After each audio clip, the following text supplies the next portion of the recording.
सन 2019 की बात है। फ्री फायर खेलते हुए मुझे 1.5 साल हो गया था एंड उस टाइम पे लड़कियों के साथ खेलना, उनकी रिक्वेस्ट आना बहुत बड़ी बात थी। पहले के समय में जो थी उनकी आवाज किरमांडा जैसी थी एंड जो बची कुची थी उनमें से किसी एक की रिक्वेस्ट आई थी मेरे को। जेनिफर नाम था उसका। जेनिफर और उसका छोटा भाई साथ में गेम खेलते थे। मोस्टली जेनिफर ही गेम खेलती थी, उसका भाई पीछे से कमेंट्री देता था। 14 दिन तक मैं उन दोनों के साथ गेम खेला, लेकिन जो बहन चोद उसके बाद हुआ ना, मेरे हाथ से फोन गिर गया, मेरा गला सूख गया, मेरे दिल की धड़कन इतनी तेज हो गई थी कि मैं खुद सुन पा रहा था उसे। 1.5 महीने मैंने गेम नहीं ओपन किया अपना।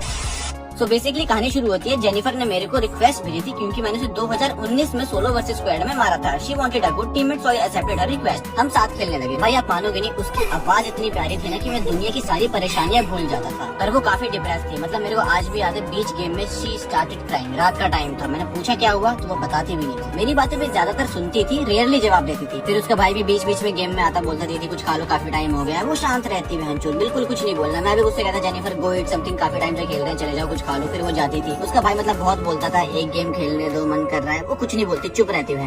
जेनिफर ने मतलब नया गेम स्टार्ट किया था, उतना अच्छा खेलना नहीं आता था उसे। 2 MP40 लेके खेलती थी 2019 में। उसका भाई मतलब बोलता था एक उठा लो दीदी, मस्त चलती। कुछ बोलती नहीं बहन। वो लगी दुनिया में रहती थी। मैं 10 बार कहता था यहाँ पे एक पड़ी है, आके उठा ले, फिर वो आके उठाती थी। मुझे ऐसा लगता था अपने भाई से उसकी अलग ही क्लास थी। पर फिर जो चीज 10वें दिन हुई ना, वो उसकी रोने की आवाज मैं नहीं भूल पाया बहन आज तक। और जिस वजह से वो रो रही थी ना, वो सुनकर सफेद ही पड़ गया था। इतनी तेज हो गई थी कि मैं खुद सुन पा रहा था। और जिस वजह से वो रो रही थी ना, वो सुन। पर फिर 10वें दिन क्या होता है, हम लोग साथ में रात में खेल रहे हैं और वो खेलते खेलते रोने लगी। मैंने पूछा क्या हुआ, नहीं बताया उसने। वो कंटिन्यूसली रोई जा रही है, मैं पूछे जा रहा हूँ, कुछ भी नहीं बोल रही है। उसका भाई उसे चुप करा रहा है, चुप हो जा। फिर थोड़ी देर बाद वो खुद चुप हो जाती और खेलने लगती। 10वें दिन ये हुआ, 13वें दिन भी ये सेम हुआ। वो रोई, चुप हो गई। बट फिर जब 14वें दिन दोबारा हुआ ना, वो रोई जा रही नॉन स्टॉप। उसका भाई चुप करा रहा, चुप हो जाओ। मैंने कहा बताओ तो एटलीस्ट, इतना तो भरोसा रखो कम से कम, मैं हूँ तुम्हारा भाई है, बताओ तो बात क्या है। शी सेड 1 सेकंड, भाई के बारे में तुम्हें कैसे पता? मैंने कहा तुम्हारे बगल में बैठा हुआ है, पूरे दिन दीदी दीदी करता रहता है, मुझे नहीं पता होगा। फिर उसने बोला कि मेरा भाई था जिसकी 1 महीने पहले डेथ हो गई थी और मेरे घर में सिर्फ मैं और मेरी मम्मी रहती।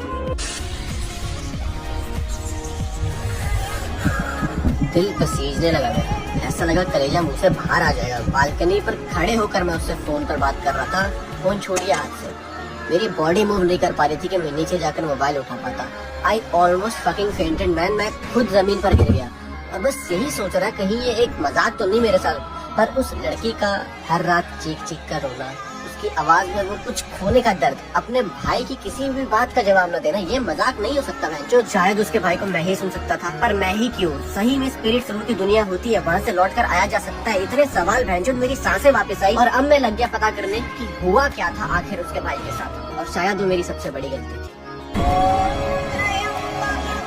भगवान को कभी नहीं मानता था मैं, क्योंकि हमेशा से सिर्फ छीना था उन्होंने मुझसे। उसकी एक अलग कहानी है, पर जब पहली बार प्यार हुआ वो भी छीन लिया। और उस लड़की से हुआ जिसके मरे हुए भाई को मैं गेम माइक से सुन सकता था। जेनिफर अपने भाई की मौत का जिम्मेदार खुद को मानती थी। इस गिल्ट ने उसे तोड़ कर रख दिया था और ये दुख अंदर ही अंदर खत्म कर रहा था उसे। और मैं सिर्फ उसे रोते हुए, बर्बाद होते हुए देख रहा था। हर एक कोशिश की उसे हंसाने की मैंने, कि वो थोड़ा सा मुस्कुराते। लेकिन जब मैंने उसे बताया कि उसके गेम माइक से मैं उसके भाई की आवाज सुन सकता हूँ, उसकी आवाज आती थी मेरे को, ये बात सुनकर उसे लगा कि उसका भाई कहीं तड़प रहा है, फंस गया। जेनिफर ने खुद को बर्बाद करना शुरू कर दिया। कभी हाथ काट लेती, कभी जहर पी लेती, कभी रोते रोते कहती मुझे अपने भाई के पास जाना है, प्लीज आकाश मार दो मुझे। ये वर्ड्स थे उसके। इतना लाचार मैंने अपने आप को कभी महसूस, कभी फील ही नहीं किया था। उसे हर दिन मरते हुए देख रहा था मैं अपनी आंख के सामने। बहुत ज्यादा प्यार करने लगा था टू बी ऑनेस्ट। मैं उसके सारे दुख मैं अपने ऊपर ले लेता, पलक झपकते, अगर ये पॉसिबल हो पाता। उसे बहुत सारी चीजें समझाई मैंने, वो शांत होने लगी, दवाइयाँ लेने लगी, वो ठीक होने लगी थी। पर मेरी लड़ाई तो भगवान से थी ना, उनसे कैसे जीत सकता था मैं। सुसाइड कर लिया जेनिफर ने। नहीं बर्दाश्त कर पाई अपने भाई को खोने का दर्द, क्योंकि उसे लगता था कि उसके भाई की मौत की वजह ही वही है। उस दिन मैं पहली बार मंदिर गया था उन्हें ये बात बताने की, मैंने जीवन में उनसे कभी कुछ नहीं मांगा। एक चीज मांगी थी कि ये लड़की दोबारा से खुश हो जाए, पर उनसे वो भी नहीं हो पाया। तो किस बात के भगवान है? एक इंसान से प्यार हुआ और वो भी छीन लिया। मेरे आंसू निकल गए वहाँ पे और बस मैं वापस जाने लगा। लेकिन शायद से बंसीधर को पसंद नहीं कोई उन्हें सच्चे दिल से नफरत करे, तो उन्होंने बांसुरी बजा दी अपनी। फोन आता है मेरे को एक, और तभी उगा हुआ सूरज वापस डूबने लगता है।